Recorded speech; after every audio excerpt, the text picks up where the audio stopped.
What I wanted to talk to everybody about today is something that I actually was inspired to do by our next speaker, Dr. Ricaniello, in the sense of trying to communicate science online. I know the pandemic has certainly been a very confusing time for both scientists and lay people alike. So, something that really inspired me again was listening to This Week in Virology. So, with all that being said, I'm not going to take up too much of everybody's time. I just want to kind of share this living, breathing experiment that I've started several months ago that I think is really starting to blossom into something truly awesome.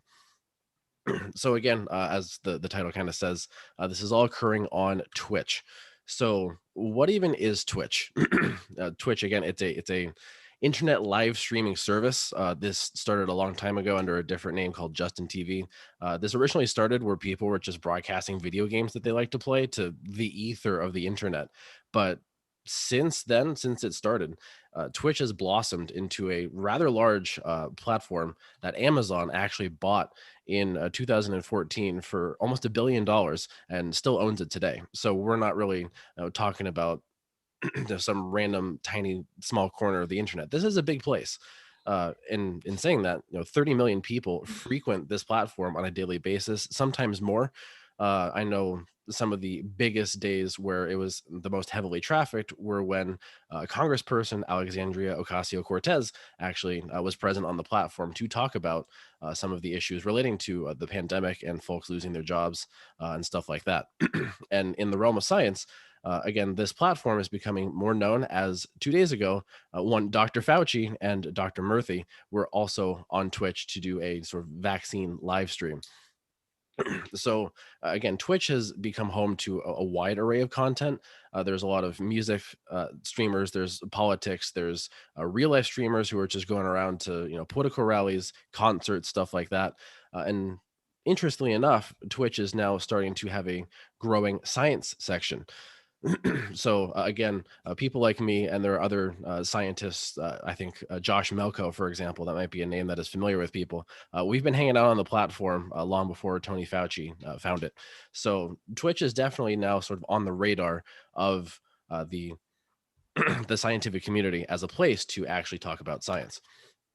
But that doesn't mean it's all sunshine and rainbows, unfortunately, because Twitch is starting to also become a home for people peddling misinformation. Right, you can kind of see this story that I'm going to be telling in headlines for the next couple of slides. Twitch hasn't become overrun by extremists yet, but they are starting to sort of find a home or a place to exist and peddle misinformation. And that bottom headline on the left, in particular, the son of Brazilian President Jair Bolsonaro was actually banned off the platform for spreading COVID-19 misinformation.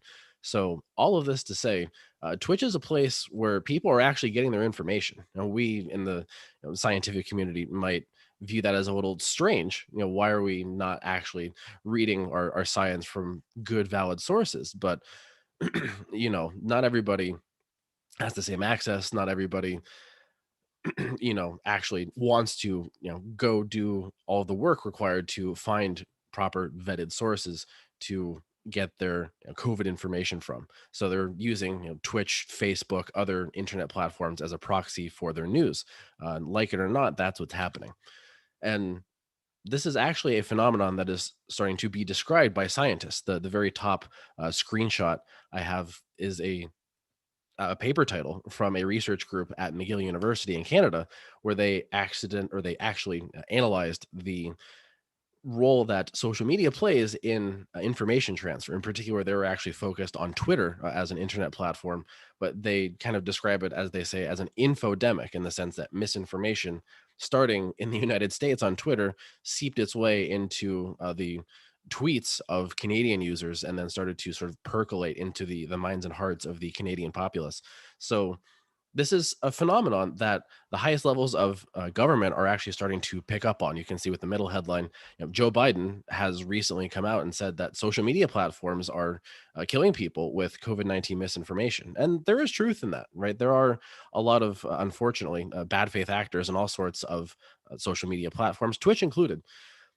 Now, a headline that I just saw yesterday before this conference was an article from the Daily Beast saying that Joe Biden's COVID team really didn't actually budget for science communication in their vaccine rollout efforts. They didn't have any disinformation SAR of sorts to actually go out there and push back against bad faith actors who are peddling misinformation.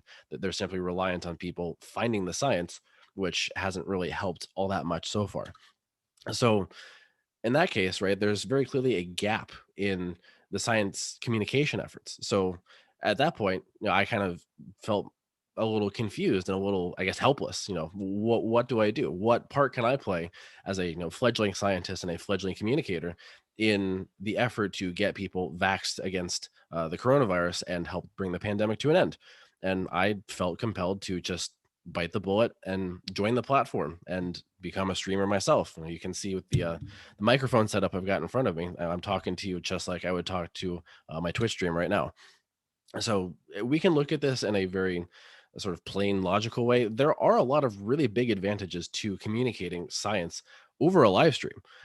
I watched the Dr. Fauci and Dr. Murphy live stream on Twitch 2 days ago, and really, I think they underutilized the platform pretty heavily. Right, one of the biggest advantages of communicating science online, especially through live streaming, is you get real time communication with people who are hesitant, and in some cases, people who are pushing misinformation. Depending on the conversation, obviously, it can go a variety of different ways. But you get a really unique one on one opportunity with complete strangers, not only from the US, but around the world, to talk to them about the science behind the vaccines, the science behind a lot of the virologists doing research to understand SARS-CoV-2.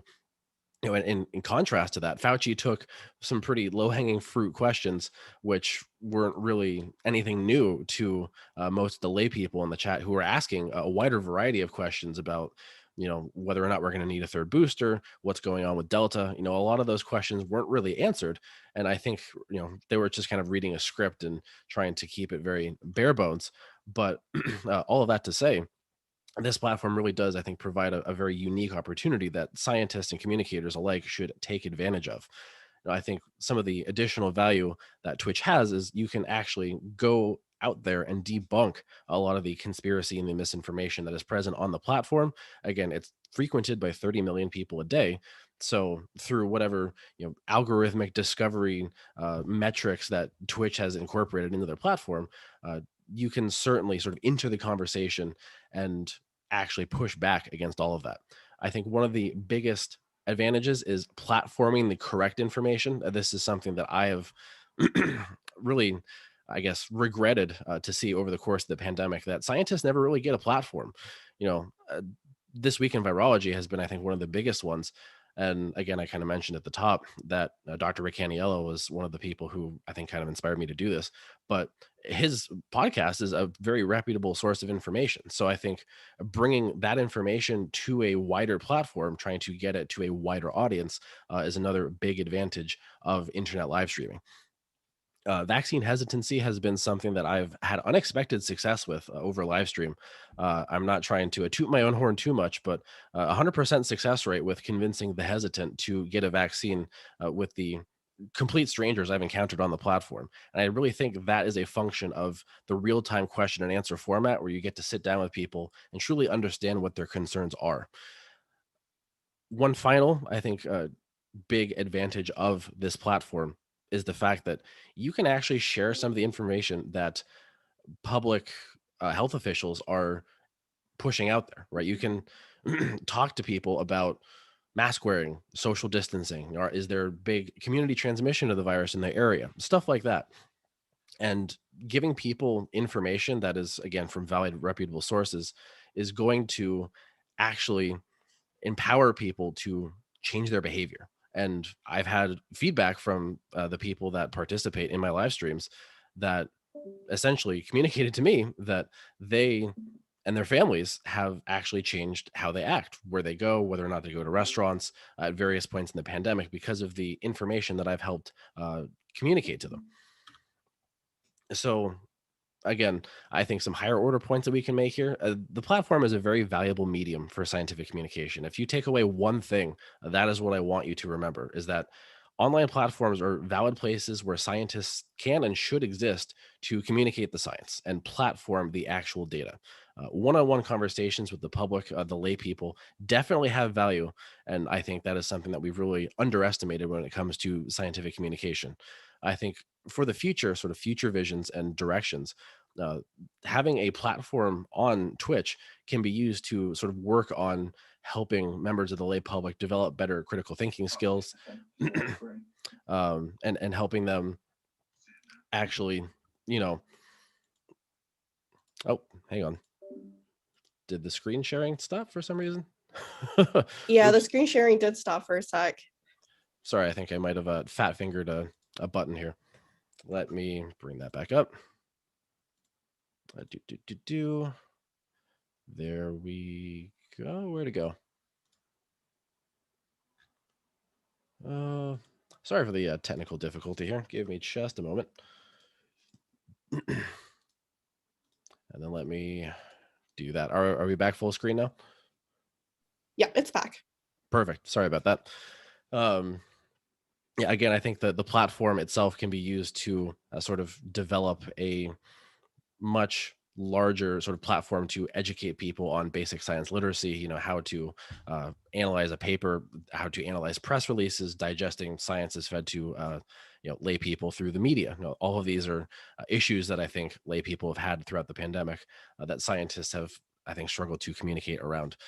And then having a presence on a platform like this, I think, can really blossom and spread through the internet to multiple platforms. So you can take clips from a live stream, you can put it onto Twitter, you can put it onto TikTok, you can put it onto Facebook, YouTube, wherever. There are definitely other scientists on the platform that are, I think, more, I guess, quote unquote, popular than I am. But I think really what I wanted to share with people is that more and more scientists, I think, should be doing this. So with that being said, I appreciate everybody's time and the patience with a little bit of the technical difficulties that I just had there. I do this every Tuesday, Thursday. You can check out the Twitch link, twitch.tv/homozygote, spelled like the animal, not two copies of an allele. I will say also on the platform, I have met a bunch of wonderful people who actually have expressed a lot of solidarity in terms of getting people vaccinated. In particular, some of the artists on Twitch, one of my good friends, Matt Stupid Art, drew the comic that you see here on the screen, kind of expressing his frustrations with the vaccination efforts and trying to get the hesitant or the anti-vaxxers actually vaccinated. So, with that being said, I'm more than happy to take any questions that anybody has, and I appreciate everybody's time and the opportunity from BioCore to sort of give this brief little presentation. Thank you so much. So I do believe that there are some questions in the Q&A. So first question is, how do you get people to join your live stream without an already present viewer base? That's actually a really great question. I think in part it's reliant on sort of the platform algorithms, as it were. But one of the things that actually really helped me was talking to other scientists on the platform. There are actually a handful of scientists. I think one of the ones I mentioned in particular, Josh Melko, he's a professor who actually live streams his office hours on Twitch. And he sort of already had an existing viewer base. So I sort of participated in his live streams, and he's, I think, an organic chemist by trade. So his background wasn't necessarily microbiology and virology like some of mine is. So sort of sharing that correct information with him, becoming a reputable source of information, I think helped sort of cross promote. So cross promotion with other scientists on the platform definitely helped. I will also say joining other communities on the platform and trying to reach out to people who are confused, who are hesitant, really just putting yourself out there, I think is important too. It's sort of one of those things where if you build it, they will come, but it's not quite that easy, right? You still kind of like the question actually sort of intimated. You ideally, if you were coming to one of those platforms, you would want to have an already existing viewer base, but you can still build it from scratch. It's just going to take a longer period of time. For context, I'm usually live streaming to 15 to 20 people a stream, so that's a small classroom. But if we're talking about COVID-19 and super spreader events, if you convince one person to get a vaccine, then that actually makes a big difference. So All right, and another question, do you prepare information and facts beforehand? Like, do you have stuff that you intend to talk about, or do you just take questions as they come?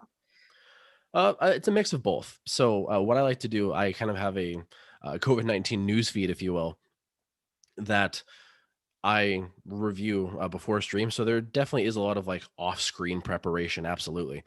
But at the same time, too, I do have other scientists in my Twitch community, in my Twitch chat, and we all sort of collectively address some of the questions if they're more involved or if they're actually asking about conspiracy theories or things like that. So it's definitely a mix of both real time and preparation beforehand. I definitely would say the beforehand prep is incredibly important because it helps sort of preempt a lot of the questions and the arguments that you do get either on my stream or that I see on other people's streams when they're talking about, again, conspiracy theories or actual genuine concerns about vaccines that could be very much addressed. Or it helps to be really in the know with the recent data coming down the pipeline for sure, because that really not only conveys sort of an air of knowledge, but you're actually conveying the proper information, right? You get to tell people what's going on with the latest and greatest efficacy numbers against Delta, for example. That's been a pretty hot button issue lately. So yeah, preparation is definitely key. Sorry, I was muted. I No, have you're fine. another question that can we shuttle some of our conspiratists that join Biocore to you? Hey, I mean, I've made this claim on my stream. I will happily talk to any vaccine hesitant person, any conspiracy theorist, even if that 100% success rate doesn't actually stay at 100%. I'm more than fine with talking to anyone. So absolutely, send them to me. Okay, I do have a voice, a video recording of this, so I. Yeah, you'll make me eat my words. So, what do you think is like the biggest misconception that people have right now, and like what is the biggest question, the most commonly asked question that people ask you? Well, so those are two questions. Let me sort of unpack this in two parts. The biggest misconception, or I guess we could really call this conspiracy at this point, that I've seen permeating, is whether or not ivermectin works as a prophylactic slash treatment for COVID-19. That's unfortunately been a heavily politicized issue, but I see a lot of that sort of permeating around the internet. So I do dedicate a fair amount of time actually reviewing the available data about that, which at this point in time really suggests that it doesn't have an antiviral effect. But we're waiting for clinical trial data from the UK to, I think, really give us the final nail in the coffin, as it were. But in terms of the actual questions that I receive, a lot of them are really genuinely about what are the effects of this vaccine. Is it going to have some sort of weird side effect 3 years down the road? Were they studied enough? Were they developed too fast? A lot of the common questions are still common. So I do get a lot of the genuine, I'm kind of hesitant, but I want to hear some information from a good source type of questions that are very, I think, basic in that sense, that are definitely worthwhile addressing. So I would say specifically, if it was one question that was the most common, it's the what kind of long term effects are the vaccines going to have on me? That, and I think that's a reasonable question, but that's the most common one. And so, what is your answer usually for those questions? Well, I mean, when if I get asked what long-term effects are the vaccine going to have on me, I point to the clinical trial, right? The people who got vaccinated, they were the quote unquote guinea pigs, the very first ones. They're alive and kicking. They're doing just fine. Most of the common vaccine side effects happened within the first 3 months of receiving a vaccine, and that's per the CDC. So the fact that they haven't grown an extra arm, or they don't have an extra eye coming out of their head somewhere, they're not a walking teratoma, so they're doing okay. And I think that is really proof in and of itself that we've administered millions of doses of these vaccines all around the world, and if there was some sort of freaky side effect like that, we would see something by now. It's been over a year since uh the virus has been around, and it's been 6 months since we started rolling out the vaccines. That 6 month period since the vaccine rollout started, we would have seen, I think, a lot of uh, freaky side effects if they were actually here. And the whole myocarditis, pericarditis stuff, if we're talking about the messenger RNA vaccines, that I think is a really good case study in, if a side effect does emerge, how does science handle it, right? We'd have small amount of cases relative to the total amount of doses administered. And most of these people are, I think, save one person, they're still alive, they've gotten medical treatment, and most of them are out of the hospital. So even in the event that something unexpected does happen like that, the medical and scientific communities are on the case. They're really well equipped to handle things like this. But again, anything really bizarre, people are wondering if they're going to get cancer or something in 10 years because they got this vaccine. We don't have a crystal ball, but what we do know is that overwhelmingly things are pretty safe and effective at this point. Yeah. Which vaccine did you get? I got Pfizer, so I was a Pfizer boy. It was the only one available to me at the time. And back when the vaccine rollout was starting, that was my mantra to people. Whatever vaccine you have available to you, you should get that one. Yeah, I got Moderna. Hey, I mean, messenger RNA gang, represent. Yeah.